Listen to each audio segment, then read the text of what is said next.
बिस्मिल्लाहिर्रहमानिर्रहीम अस्सलाम वालेकुम। दिस इज़ दानियाल रियाज। हमने अपनी लेक्चर सीरीज़ स्टार्ट की हुई थी एक्सरसाइज 5.1 से, जिसके मैं ऑलरेडी 2 वीडियोस पोस्ट कर चुका हूँ जो क्वेश्चन नंबर 1 और क्वेश्चन नंबर 2 पे बेस्ड थी। होप सो आपको बहुत अच्छे से समझ आई होगी। अच्छा रिस्पांस भी मिला आप लोगों का, मैंने कमेंट्स भी पढ़े आप सबके। Thank you so much for all this love. आज हम स्टार्ट करने लगे हैं क्वेश्चन नंबर 3। क्वेश्चन नंबर 3 में टोटली लगेंगे 2 फार्मूलाज। बहुत ही इजी फार्मूलाज हैं ये, बहुत इजी। सिर्फ़ और सिर्फ आपको थोड़ा बहुत पता होना चाहिए कि फार्मूलाज को समझने का तरीका क्या है, फार्मूला को इनक्लोज्ड करने का तरीका क्या है, अब फार्मूला को एक्सपेंड करने का तरीका क्या है, तो वो मैं आपको बताने जा रहा हूँ। सिर्फ़ और सिर्फ 2 फार्मूलाज लगने जा रहे हैं इस एक्सरसाइज, इस क्वेश्चन में। That is a plus B whole square and a minus B whole square. Total 2 formulas हैं। पहला फार्मूला हमारे पास क्या कहता है कि जी a square plus 2ab plus b का square. Second one a square minus 2ab plus b का स्क्वायर। अब यहाँ पर देखें कि a plus B whole square है, तो हमने सिर्फ इसके साइंस चेंज हुए हैं, बाकी a स्क्वायर भी सेम है। a स्क्वायर यहाँ पर भी और यहाँ पर भी, सिर्फ और सिर्फ चेंजिंग आई है तो इस 2ab में। अगर आपके पास प्लस का फार्मूला होगा तो 2ab के साथ प्लस लगेगा, माइनस का फार्मूला होगा तो 2ab के साथ माइनस लगेगा।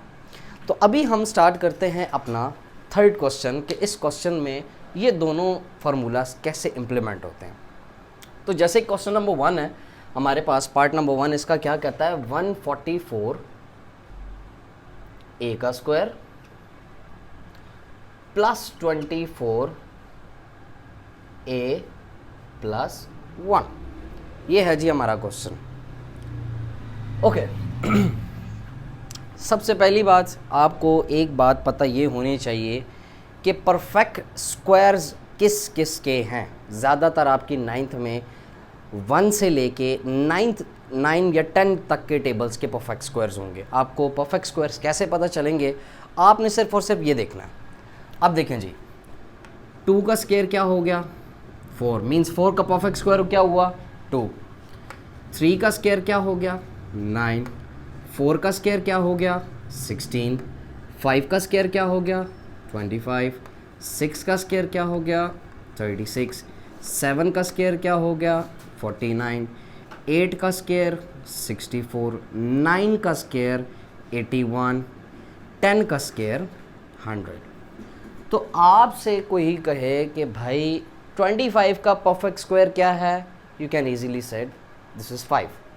आपसे कोई कहे 64 तो आप इजीली कह सकते हो दिस इज़ 8। तो अब ये चीज़ें यहाँ पर कैसे अप्लाई हो रही हैं, देखने वाली बात है। मैंने आपको बताया था कि ये 2 फार्मूलाज हैं जिनसे सारे के सारा 3 क्वेश्चन सॉल्व होना है। कैसे, देखिएगा ज़रा। सबसे पहले आपने ये देखना है कि इस फार्मूलाज में आपने देखना है कि क्या ये 3 ही टर्म्स आ रही हैं या चौथी ही आ रही है। अगर कोई 4 टर्म्स आ रही हों तो आपको पता है कि जैसे मैंने पहले बताया कि वो 2-2 के पेयर्स बना के आप इसे फैक्टराइज कर सकते हो। अब आ ही 3 रही हैं, तो 3 आ रही हैं, तो हमारे पास एक जनरल फार्मूला है a plus B whole square वाला और a minus B whole square वाला। तो हम लोग इसको कैसे अप्लाई करते हैं, देखिएगा ज़रा। अब ये 144 है, तो हमें पता है कि अगर यहाँ तक नहीं आ रहा तो आप 11 का स्क्वायर देखें, ठीक है, 12 का देखें, 11 का 121, 12 का जो आ जाएगा वो होगा 144। तो आप कैलकुलेटर से हिंट ले सकते हो। अब जैसे कि हमारे पास ये 44 है, 144 है, तो आप इसको ऐसे लिख सकते हो, ये आ गया। आप इसको consider this a plus b का स्क्वायर, जैसे कि किया हमने a का स्क्वायर प्लस b का स्क्वायर, तो ये प्लस है तो प्लस 2, a क्या है 12a और b क्या है 1। तो आप ज़रा इन तीनों को आपस में मल्टीप्लाई करके देखो ज़रा। 12 2 ज़ार 24a, 24a 1 ज़ार 24a, is this 24a? Yes this is. तो आप ये देखो कि a का स्क्वायर b का square plus 2a and b, जब तक ये दोनों टर्म्स नहीं होंगी a b नहीं होगा। अगर कुछ भी चेंज, अगर a फॉर एग्जांपल मैं कहता हूँ कि मेरे पास ये नहीं है फॉर एग्जांपल, तो मैं ये कैसे बना सकता हूँ? This is not possible. यहाँ पर दिस इज़ नॉट पॉसिबल। आगे मैं आपको बताऊँगा कि किन तरीक़ों से सवाल किए जाते हैं। अगर फार्मूला कंप्लीट नहीं है तो फार्मूला को कंप्लीट कैसे किया जा सकता है, मैथ्स उसमें कैसे अप्लाई करता है कि आप फार्मूला को कंप्लीट अपने तरीके से भी कर सकते हो। सो यहाँ पर था जी 1 का स्क्वायर, ठीक है। तो आप देखो a का स्क्वायर प्लस b का स्क्वायर प्लस 2ab, यहाँ पर कहाँ लगा हुआ है? ये लगा हुआ है a का स्क्वायर प्लस b का स्क्वायर प्लस 2ab। सो अगर मैं इसको इनक्लोज करता हूँ तो मैं इसको ऐसे लिख सकता हूँ a प्लस b का होल स्क्वायर, बिल्कुल लिख सकता हूँ। तो मैं कहूँगा a प्लस b का whole square. This is your answer, ठीक है। होप सो आपको बेहतर तरीके से समझ आई होगी। Okay, come towards next question. Second part है इसका। सेकंड पार्ट क्या कहता है? a square by b square minus 2 plus b square by a square.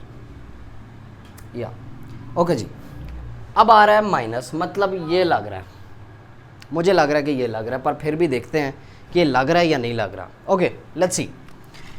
अगर मैं इस सब को कहूँ कि a का स्क्वायर, मैं अगर एक ही दफ़ा स्क्वायर ले लूँ तो कोई फ़र्क तो नहीं पड़ेगा, क्योंकि ये स्क्वायर इसके साथ भी है, ये स्क्वायर इसके साथ भी है। तो अगर मैं स्क्वायर लगा दूँ तो ये a का स्क्वायर बाय b का स्क्वायर, जैसे ऊपर क्वेश्चन में लिखा हुआ है।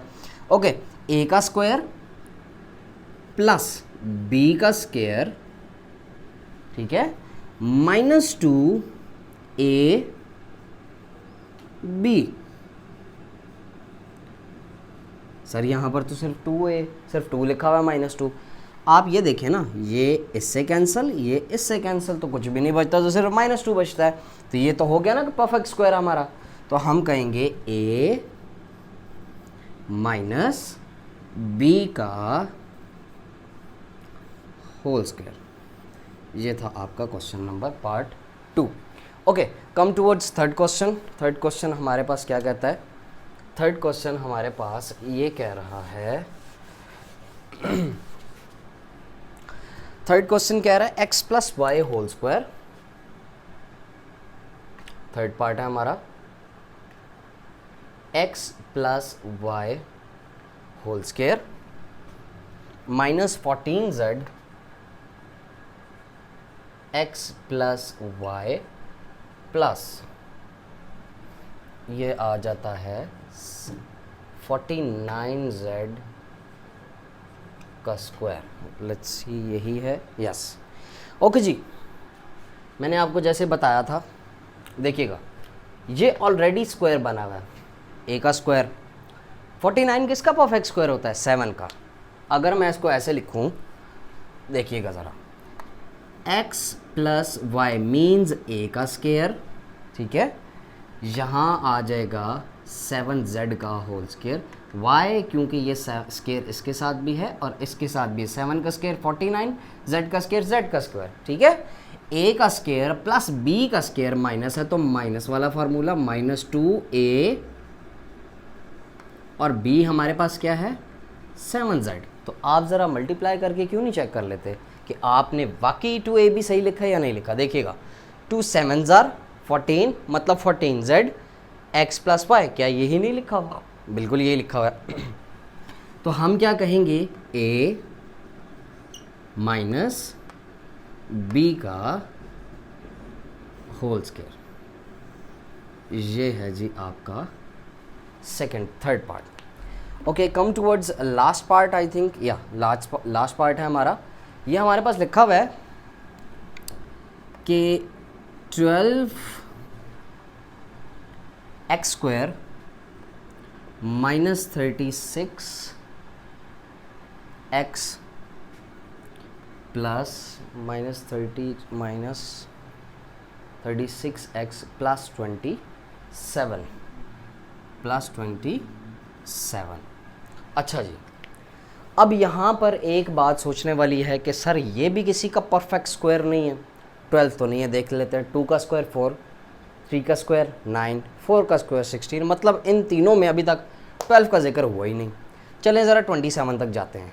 2 का स्क्वायर 4, 3 का स्क्वायर 9, 4 का स्क्वायर 16, 5 का स्क्वायर 25 और 6 का स्क्वायर 36। 27 भी नहीं आया। तो ना ए किसी का परफेक्ट स्क्वायर है ना किसी का बी परफेक्ट स्क्वायर है, तो हाउ इज़ दिस पॉसिबल कि 2ab भी हमारा आए? जब ये नहीं सही तो ये भी नहीं सही, तो ये कैसे सही होगा? ये भी तो मसला है। आप जब ये देखो कि यहाँ पर हमारे पास सवाल मज़ीद प्रोसीड नहीं हो रहा, तो सवाल में ही कोई ऐसी बात है कि जो उसको प्रोसीड नहीं करने दे रहा। क्या बात है? आप ये देखो कि इन 3 टर्म्स में कुछ कॉमन आ रहा है। वो टेबल जो तीनों पे जा रहा हो मेरे ख्याल से, तो देखें 4 का टेबल इधर जाता है, 4 का टेबल इधर जाता है, 4 का टेबल इधर नहीं जाता, 3 का टेबल जाता है, 3 का टेबल तीनों पे जाता है। ओके, 3 का टेबल कॉमन ले लेते हैं। यह आ गया 3 4 ज़ा 12, ओके, 3 1 ज़ा 3, 3 2 ज़ा 6 एंड 3 9 ज़ा 27। यहाँ तक हो गई हमारी बात।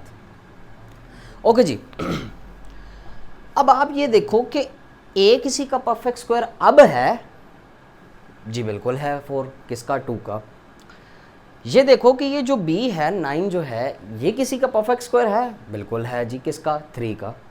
ठीक है, तो अब ये भी परफेक्ट स्क्वायर बन गया, ये भी परफेक्ट स्क्वायर बन गया। जब ए किसी का परफेक्ट स्क्वायर बने, बी किसी का परफेक्ट स्क्वायर बने, तो इट मीन्स कि 2ab either this could be plus 2ab, either this could be minus 2ab। वो बनेंगे ही बनेंगे जब उनके A and be perfect squares हैं। हाउ? Let's see. ये हमारे पास आ गया 3। ओके, मैं इसको ऐसे लिख सकता हूँ कि 2x का स्क्वायर, ठीक है, a का स्क्वायर प्लस b का square minus 2, what is 2x? a क्या है? 2x और b क्या है? 3। Let's see. 2 2 ज़ार 4, 4 3 ज़ार 12। क्या ये 12x नहीं लिखा हुआ? बिल्कुल ये लिखा हुआ है। तो मैं इसको इनक्लोज ही ना कर दूं? कैसे? कि ये हमारे पास बन गया 3a माइनस b का होल स्क्वायर। तो ये था आपके क्वेश्चन नंबर 3 का लास्ट पार्ट। होप सो आपको अच्छे से समझ आ गई होगी। अगर फिर भी कोई ऐसी बात जो इन क्वेश्चंस में ना समझ आई हो, please do my self a comment. Please आप मुझे बताएं कि सर ये इश्यूज़ हैं, ये इश्यूज़ हुए हैं, या मुझसे कहीं क्वेश्चन गलत हो गया हो, तो I am really sorry for that. I tried my best कि मैं आपको बहुत अच्छे से समझाऊँ, पढ़ाऊँ, नहीं समझाऊँ। तो फिर भी अगर कोई गलती हो गई हो तो I am really sorry for that and thank you so much. मिलते हैं इंशाल्लाह अपनी नेक्स्ट वीडियो में। Thank you so much. अल्लाह हाफिज़।